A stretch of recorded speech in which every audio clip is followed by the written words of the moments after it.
Março de 2025. Algo caiu do céu na Colômbia e até então ninguém sabe o que pode ser. Ela desceu em câmera lenta, rodopiando, quase como se estivesse no comando da situação. Uma esfera de metal, cuja procedência ninguém sabe, aterrissou na pacata cidadezinha de Buga. E desde aquele dia o planeta inteiro se pergunta, afinal, o que é a tal esfera de Buga? Era um dia como outro qualquer na zona rural da Colômbia.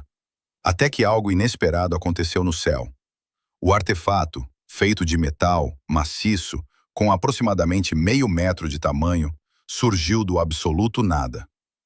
Sem nenhum estrondo, sem rastros de fumaça, simplesmente caindo, como se soubesse o ponto exato de destino.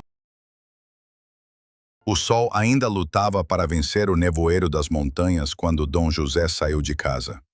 Com as mãos calejadas pelo tempo, ele caminhava como sempre fazia, até a plantação, com seu chapéu surrado e a enxada nos ombros.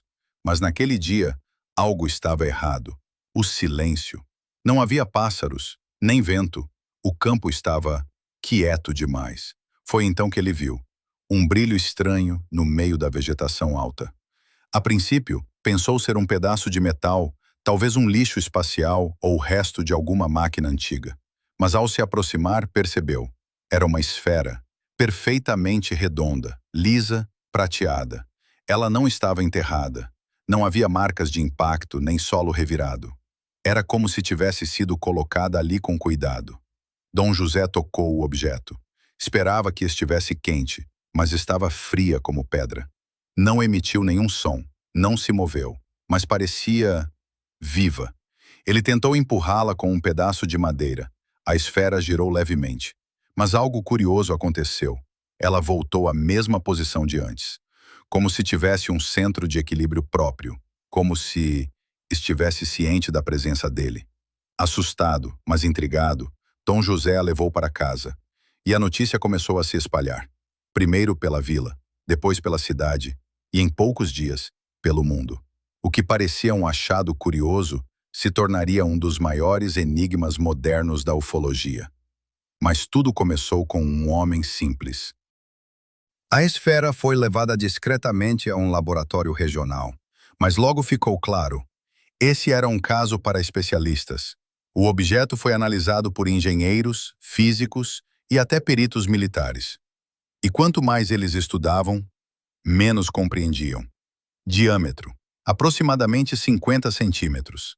Peso inicial, 11 quilos. Mas algo inesperado aconteceu.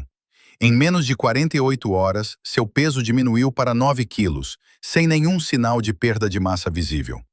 Como isso era possível? Nenhum líquido foi drenado, nenhuma peça removida. Era como se parte da esfera simplesmente tivesse desaparecido. Raios-X foram aplicados, e foi aí que as descobertas se tornaram ainda mais perturbadoras. Dentro da esfera, havia um núcleo interno, composto por 16 pequenas microesferas, todas perfeitamente esféricas, suspensas em compartimentos separados, mas girando, sozinhas. Não havia baterias, nem motores, nenhum circuito externo visível. Mesmo assim, as microesferas continuavam girando, como se impulsionadas por uma força invisível. Uma rotação constante, silenciosa, impossível de ser explicada pelas leis convencionais da física. Os materiais usados também chamaram atenção.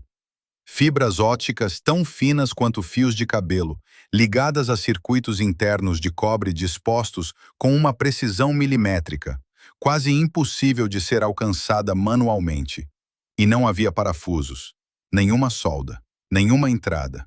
Era como se a esfera tivesse sido criada em uma única peça, ou moldada de dentro para fora por algum processo que os cientistas simplesmente não conhecem.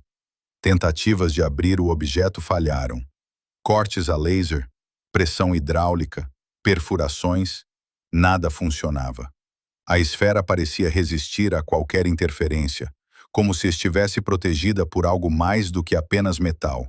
E então, surgiram os primeiros boatos. Tecnologia alienígena? Artefato militar experimental? ou uma farsa incrivelmente sofisticada. Mas, se era uma fraude, quem teria acesso a esse nível de engenharia?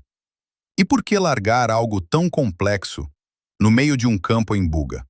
A resposta parecia mais distante a cada exame. A única certeza? A esfera não era comum. E quem ou o que a criou sabia exatamente o que estava fazendo. Especialistas em linguística simbólica e arqueólogos foram consultados. Alguns disseram que os símbolos lembram padrões rúnicos antigos. Outros os compararam aos glifos maias, mas com variações geométricas nunca antes registradas. A hipótese mais ousada: eles formariam uma linguagem não fonética, mas matemática. Uma linguagem universal capaz de ser compreendida por qualquer civilização avançada. Uma espécie de convite ou de chave. Mas uma pergunta ecoa entre todos os estudiosos que analisaram os símbolos. Estão tentando nos ensinar ou nos avisar? E há ainda outra dúvida, talvez a mais inquietante de todas. Estes símbolos foram gravados pela mesma inteligência que criou a esfera, ou por alguém que a encontrou antes de nós. O jornalista mexicano Jaime Maussan levou o caso à imprensa. Exames foram feitos com tecnologia de ponta.